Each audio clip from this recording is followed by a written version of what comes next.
Hello everyone, I am Seema Nain and today we will discuss NMR spectroscopy. So we will discuss principle of NMR spectroscopy. NMR spectroscopy क्या होती है?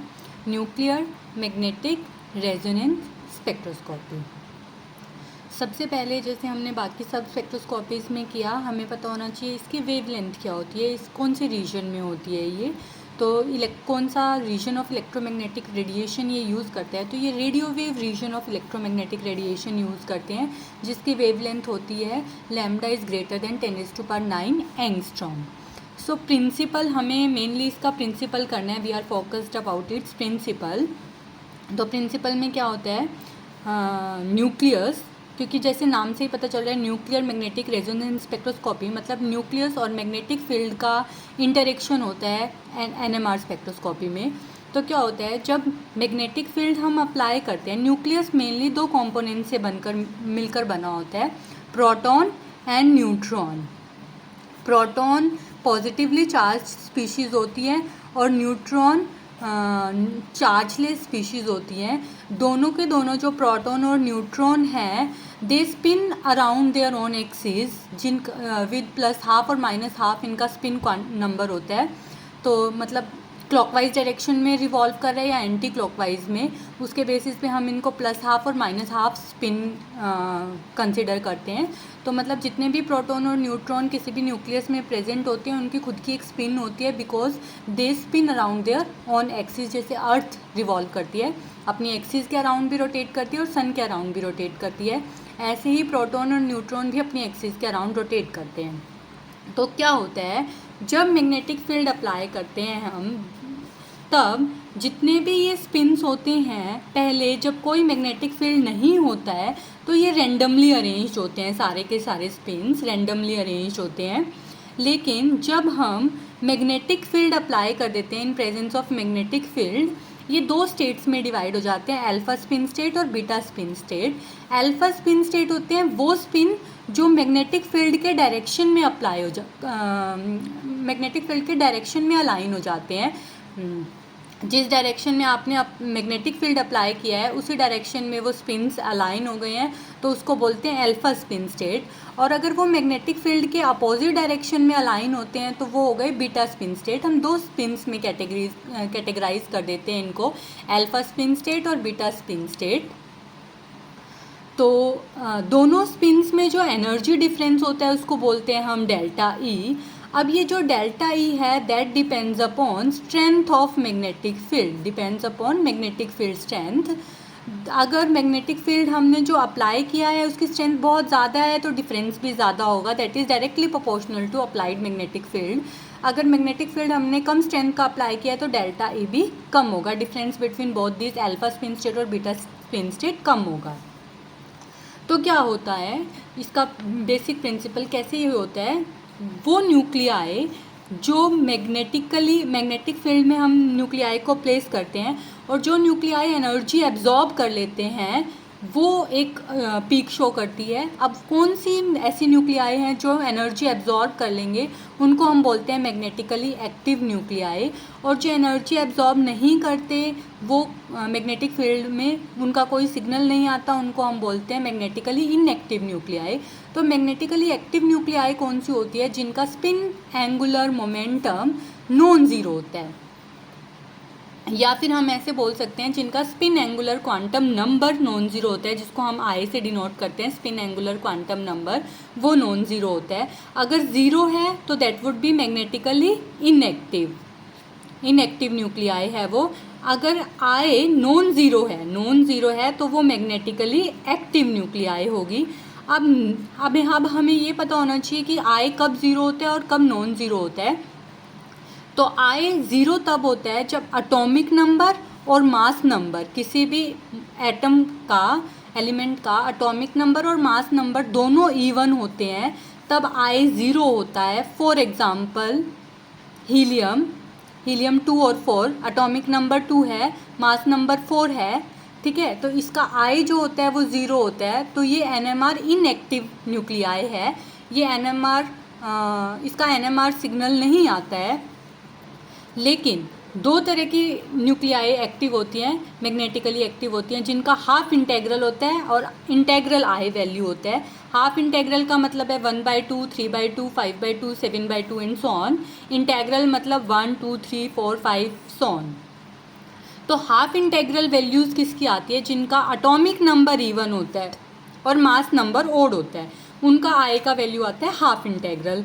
For example जो हम हमेशा पढ़ते हैं 1H NMR, 13 CNMR, जो basic हम पढ़ते हैं 31 फॉस्फोरस NMR, तो इनका एटॉमिक नंबर इवन है और मास नंबर ओड है 0 और 1।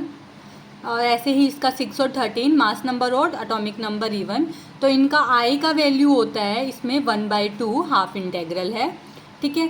लेकिन जो इंटेग्रल जिसमें एटॉमिक इवन जिसमें मास नंबर इवन होता है, odd number atomic number even odd होता है, वो न्यूक्लियाई जिनका इंटेग्रल आई वैल्यू इंटेग्रल होता है। फॉर एग्जांपल आप नाइट्रोजन कर सकते हो, नाइट्रोजन इज 7 एंड 14, तो atomic number odd and mass number even, इसका आई वैल्यू होता है 1। तो ऐसे हम देख सकते हैं कि कोई भी न्यूक्लियाई मैग्नेटिकली एक्टिव है या इनएक्टिव है depending upon their I value. I value is spin quantum spin quantum number, ठीक है। अब नेक्स्ट थिंग इज हम, क्योंकि देखो जो भी न्यूक्लियस होता है वो बेयरली तो प्रेजेंट नहीं होता है, दैट डजंट प्रेजेंट, बेयरली मतलब अकेला प्रेजेंट नहीं होता है, that is always surrounded by electronic density. अब कौन सा न्यूक्लियस है उस पर डिपेंड करता है कि ये इलेक्ट्रॉनिक डेंसिटी कितनी होगी। अब इलेक्ट्रॉनिक डेंसिटी का क्या रोल है? इलेक्ट्रॉनिक डेंसिटी बहुत इंपॉर्टेंट रोल प्ले करती है न्यूक्लियस के अराउंड, क्योंकि डिफ्रेंशिएटर ही इलेक्ट्रॉनिक डेंसिटी है कि दो न्यूक्लियाई को डिफ्रेंशिएट क्या करेगा कि उनकी जो इलेक्ट्रॉनिक डेंसिटी है वो डिफरेंट है, ठीक है। तो क्या होता है, जो इलेक्ट्रॉन्स है दे रिवॉल्व अराउंड न्यूक्लियस, वो न्यूक्लियस के अराउंड रिवॉल्व करते हैं इन सम ऑर्बिटल, ठीक है।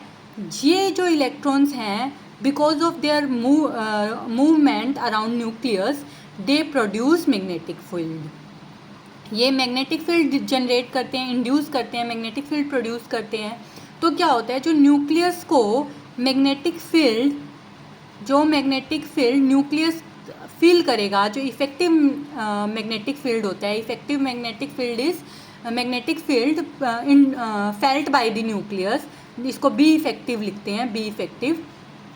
तो B effective would be equal to B applied, जो हमने अप्लाई किया है, माइनस में बी इंड्यूस्ड, माइनस में बी इंड्यूस्ड मतलब कि हमने मैग्नेटिक फील्ड अप्लाई कर दिया, बी नॉट से डिनोट करते हैं, और ये बी इंड्यूस्ड हो गया और ये बी इफेक्टिव हो गया।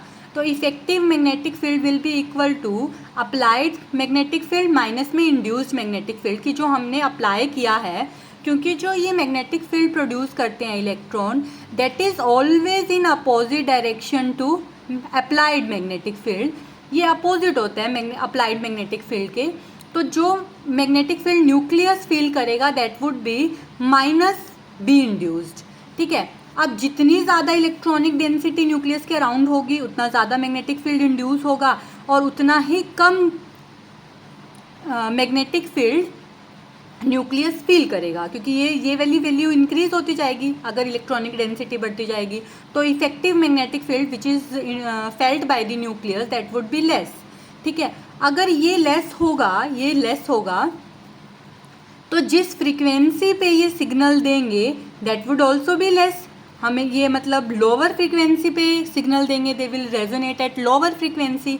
तो जितनी ज़्यादा इलेक्ट्रॉनिक डेंसिटी होगी न्यूक्लियस उतना ही ज़्यादा शील्डेड होगा। शील्डेड का मतलब है ज़्यादा इलेक्ट्रॉनिक डेंसिटी, उतना ही ज़्यादा शील्डेड होगा और उतनी ही कम फ्रीक्वेंसी पे ये सिग्नल देगा। जैसे ये ग्राफ में भी आप देख सकते हो, ये कंफ्यूज मत होना, ये ऐसे फ्रीक्वेंसी यहाँ पे इंक्रीज हो रही है, यहाँ ये फ्रीक्वेंसी कम है, यहाँ पे इस एंड पे ये फ्रीक्वेंसी कम है। तो जो शील्डेड न्यूक्लियाई मतलब इलेक्ट्रॉनिक डेंसिटी जिनमें ज़्यादा है, जिसमें इलेक्ट्रॉनिक डेंसिटी ज़्यादा है, more electronic density, they will be more shielded. तो उनमें क्या होगा, बी इंड्यूस्ड ज़्यादा होगा, बी इंड्यूस्ड ज़्यादा होगा तो बी इफेक्टिव, जो effective nuclei effective magnetic field जो न्यूक्लियाई फील कर रही है दैट वुड बी लेस। वो लेस होगा तो मतलब ये जो फ्रीक्वेंसी पे रेजोनेट करेंगे दैट वुड बी लेस। और डी शील्डेड न्यूक्लियाई का मतलब है कि डी शील्डेड न्यूक्लियाई का मतलब है कि उनके पास इलेक्ट्रॉनिक डेंसिटी कम होगी। इलेक्ट्रॉनिक डेंसिटी कम होगी तो ये जो बी इंड्यूस्ड होगा दैट वुड बी लेस। तो मतलब जो इफेक्टिव मैग्नेटिक फील्ड जो वो फील करेंगे, they will feel larger effective magnetic field, so they will require high frequency to come in to resonance. तो रेजोनेट करने के लिए इनको हाई फ्रीक्वेंसी चाहिएगी, हाई फ्रीक्वेंसी चाहिएगी। इनको हम दूसरी टर्म्स में डाउन फील्ड और अप फील्ड भी बोलते हैं। जब हम केमिकल शिफ्ट की बात करते हैं तो हम इन टर्म्स को डाउन फील्ड और अप फील्ड में चेंज कर देते हैं, ठीक है। तो अभी तक हम मतलब अगर हम फ्रीक्वेंसी के टर्म्स में बात करेंगे तो जो लोअर फ्रीक्वेंसीज पर, जो कम फ्रीक्वेंसी पे सिग्नल देता है, उनको हम बोलते हैं मोर शील्डेड न्यूक्लियाई। जो शील्डेड न्यूक्लियाई है उनको बोलते हैं, उनका अगर फ्रीक्वेंसी के टर्म्स में बोले तो उनको बोलते हैं अपफील्ड। उनका जो सिग्नल आया है वो अपफील्ड आया है, और इसको बोलते हैं हम डाउन फील्ड। इसको हम बोलते हैं डाउन फील्ड कि सिग्नल जो आया है वो लार्जर फ्रीक्वेंसी पे आया है, हायर फ्रीक्वेंसी पे आया है। हायर फ्रीक्वेंसी मतलब लेस शील्डेड, मतलब डाउन फील्ड। तो ये आपको याद रखना है, दिस इज़ वेरी इंपॉर्टेंट। तो डाउन फील्ड और अप फील्ड का टर्म का यूज़ हम करते हैं जब हम फ्रीक्वेंसीज के टर्म्स में बात करते हैं, ठीक है। फील्ड स्ट्रेंथ की बात में, field strength of magnetic field की टर्म्स में बात करते हैं तो शील्डेड और डी शील्डेड करते हैं, और फ्रीक्वेंसीज के टर्म में बात करते हैं तो अप फील्ड और डाउन फील्ड के टर्म्स में बात करते हैं हम।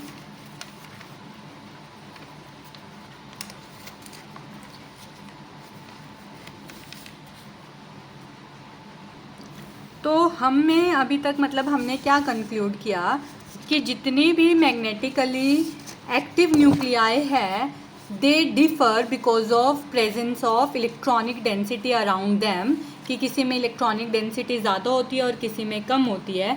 तो डिपेंडिंग अपॉन कि उनका इन्वायरमेंट कैसा है, किसी में इलेक्ट्रॉनिक डेंसिटी कम है या ज़्यादा है, they produce different number of signals. तो इसके लिए एक टर्म होती है केमिकली इक्विवेलेंट प्रोटॉन्स। मतलब वो प्रोटॉन्स जो केमिकली इक्विवेलेंट होते हैं दे गिव वन सिग्नल, वो सारे के सारे एक सिग्नल देते हैं हमें। तो केमिकली इक्विवेलेंट प्रोटॉन्स का मतलब है similar nuclei which react in the same way, जो एक तरीके से सेम तरीके से रिएक्ट करते हैं, जिनको डिफ्रेंशिएट करना डिफ़िकल्ट होता है, तो उनको हम केमिकली इक्विवेलेंट प्रोटॉन्स बोलते हैं। तो वो एक सिग्नल देते हैं। फॉर एग्जांपल हमें अगर किसी मॉलिक्यूल में नंबर ऑफ सिग्नल्स काउंट करने हैं, जैसे ये बेसिक मॉलिक्यूल है, ठीक है,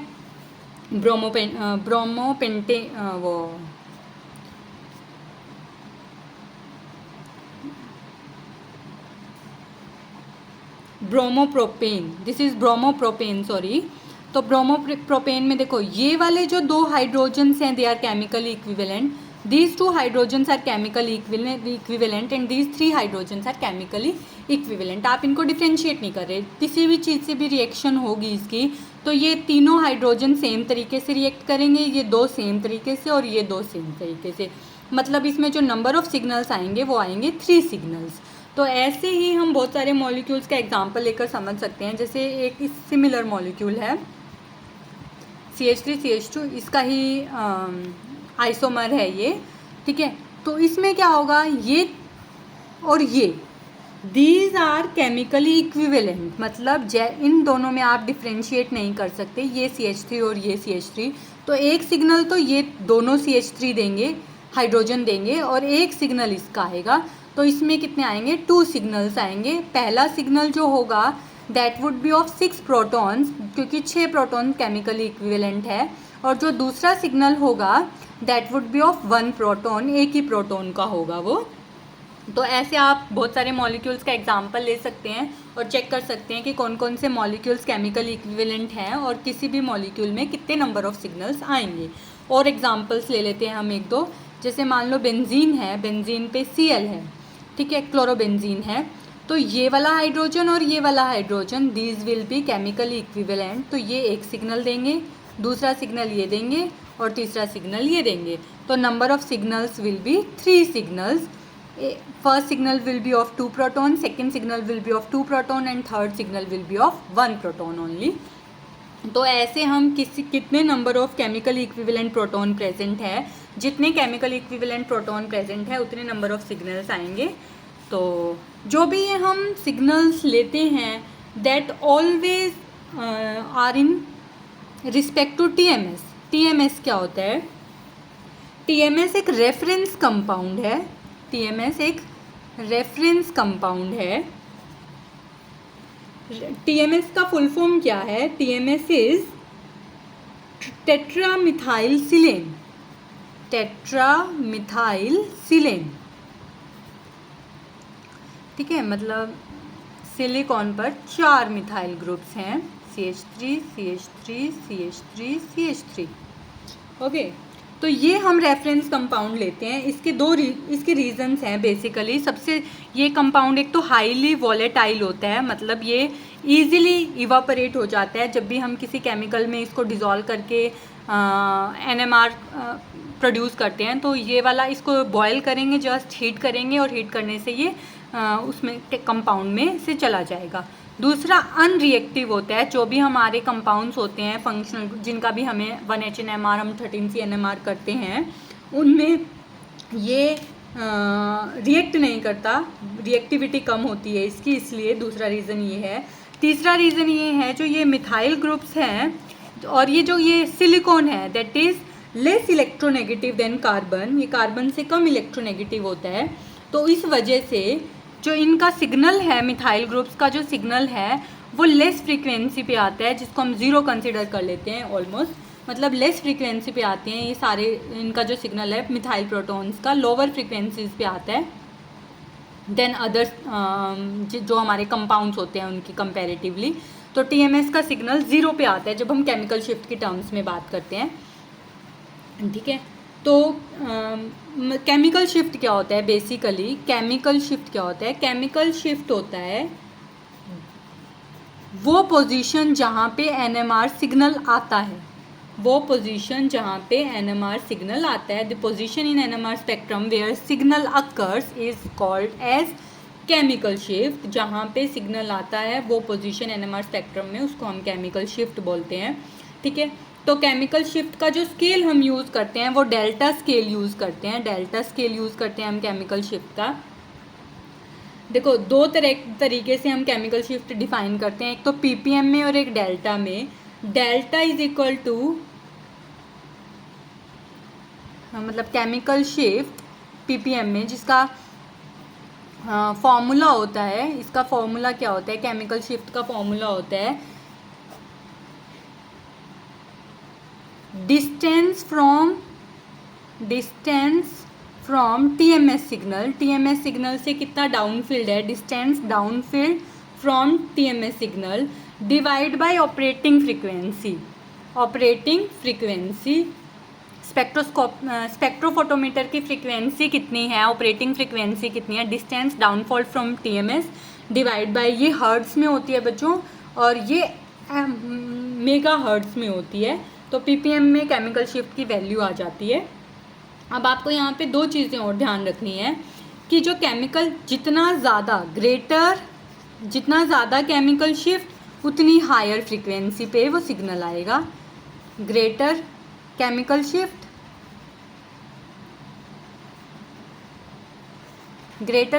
शिफ्ट हायर फ्रीक्वेंसी पे सिग्नल आएगा, ठीक है। एक और चीज़ याद रखना, जो ये केमिकल शिफ्ट डिपेंड कर रहा है फ्रीक्वेंसी पे, वो तब कर रहा है जब हम हर्ट्ज में इसकी वैल्यू ले रहे हैं।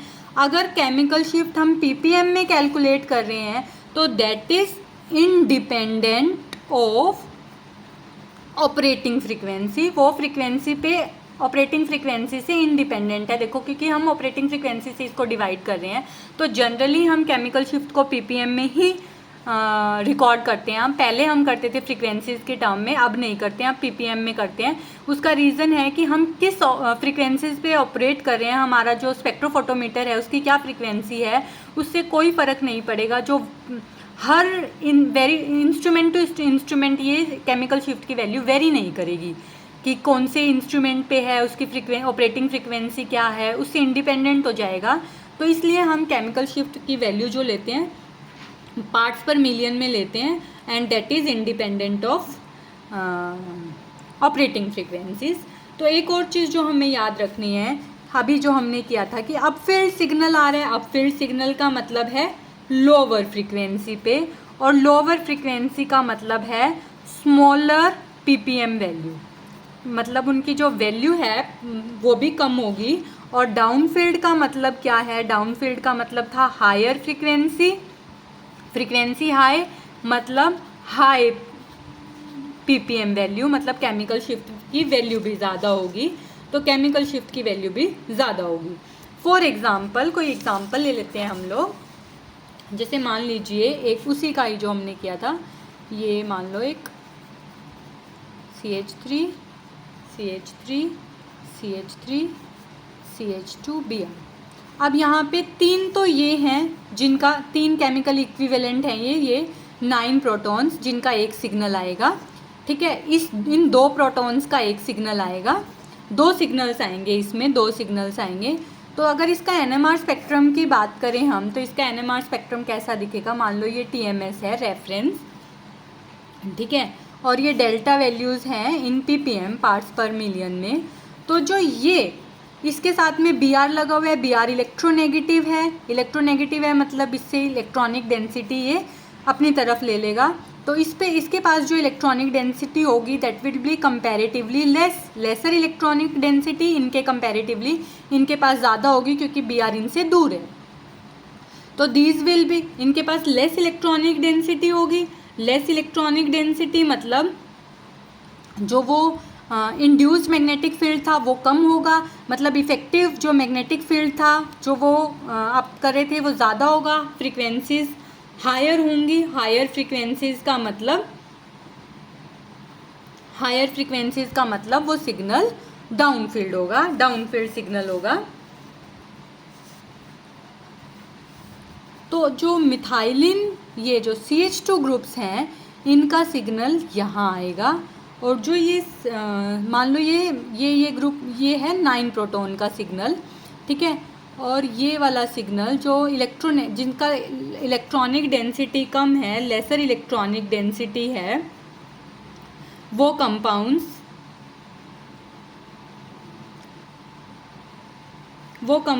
डाउनफील्ड हो जाएंगे, लेसर उनका पीपीएम वैल्यू ज़्यादा होगा। तो ये वाला जो है ये 2 प्रोटॉन का सिग्नल होगा, ये 9 प्रोटॉन्स का सिग्नल होगा। ये ऐसा क्यों हो रहा है, क्योंकि हमने अभी पढ़ा था कि जो लोअर फ्रीक्वेंसी सिग्नल होंगे they will have smaller ppm values, और हायर फ्रीक्वेंसीज वाले लार्जर पीपीएम वैल्यूज़ पे आएंगे। तो इनका फ्रीक्वेंसी हाई है, हाई फ्रीक्वेंसी है। हाई फ्रीक्वेंसी क्यों है इसका, क्योंकि जैसे हमने B effective nuclei would be equal to B0 minus B induced, ये लेस होगा क्योंकि इलेक्ट्रॉनिक डेंसिटी लेस है, इंड्यूस्ड मैग्नेटिक फील्ड लेस होगा, ठीक है, ये लेस होगा मतलब ये मोर होगा, और मैग्नेटिक फील्ड ज़्यादा होगा मतलब जो फ्रीक्वेंसी इनको चाहिए होगी वो भी हाई होगी रेजोनेट करने के लिए, वो फ्रीक्वेंसी हाई होगी। हायर फ्रीक्वेंसीज का मतलब है वो सिग्नल भी हाई डेल्टा वैल्यूज़ पे देंगे, हाई डेल्टा वैल्यूज़ पे देंगे तो उनको हम बोलते हैं डाउनफील्ड। तो इन शॉर्ट हम ये लर्न करेंगे, higher frequencies, high delta values, downfield, ठीक है, ये चीज़ें आप याद कर लीजिए कि, और लेस इलेक्ट्रॉनिक डेंसिटी, जिसमें ये सब किसके लिए है, लेस इलेक्ट्रॉनिक डेंसिटी के लिए। जितनी इलेक्ट्रॉनिक डेंसिटी कम उतना इंड्यूस्ड मैग्नेटिक फील्ड कम, उतना इफेक्टिव मैग्नेटिक फील्ड ज़्यादा, मैग्नेटिक फील्ड ज़्यादा मतलब जो फ्रीक्वेंसीज रेजोनेट होने के लिए चाहिए वो ज़्यादा मतलब डेल्टा वैल्यू ज़्यादा, डेल्टा वैल्यू ज़्यादा, उसके लिए जो टर्म हम यूज़ करते हैं वो होती है डाउनफील्ड टर्म। तो ऐसे हम निकाल सकते हैं कि कौन से सिग्नल्स डाउनफील्ड होंगे, कौन से सिग्नल्स अपफील्ड होंगे। तो ये हम और डिटेल में करेंगे जब नेक्स्ट क्लास में करेंगे। इसका अपोजिट भी कर सकते हो आप कि हाई इलेक्ट्रॉनिक डेंसिटी कब होगी, मतलब शील्डेड है, वो ज़्यादा शील्डेड है, मोर शील्डेड मतलब ये वाली चीज़ ज़्यादा होगी, ये कम होगा, मतलब मैग्नेटिक फील्ड जो इफेक्टिव मैग्नेटिक फील्ड है वो लेस होगा। मैग्नेटिक फील्ड लेस होगा मतलब जो फ्रीक्वेंसी है वो लेस होगी। लेस फ्रीक्वेंसीज मतलब अप फील्ड सिग्नल होगा, सिग्नल जो होगा वो अप फील्ड सिग्नल होगा, क्योंकि डेल्टा वैल्यू भी लेस होगी, लोअर होगी डेल्टा वैल्यू। सो ये चीज़ आपको, you have to learn this thing by heart. So this is all for today. Principle of NMR spectroscopy में हमें इतना ही पता होना चाहिए, this is more than sufficient. So next class में हम लोग डिस्कस करेंगे और NMR से रिलेटेड प्रॉब्लम्स। Thank you.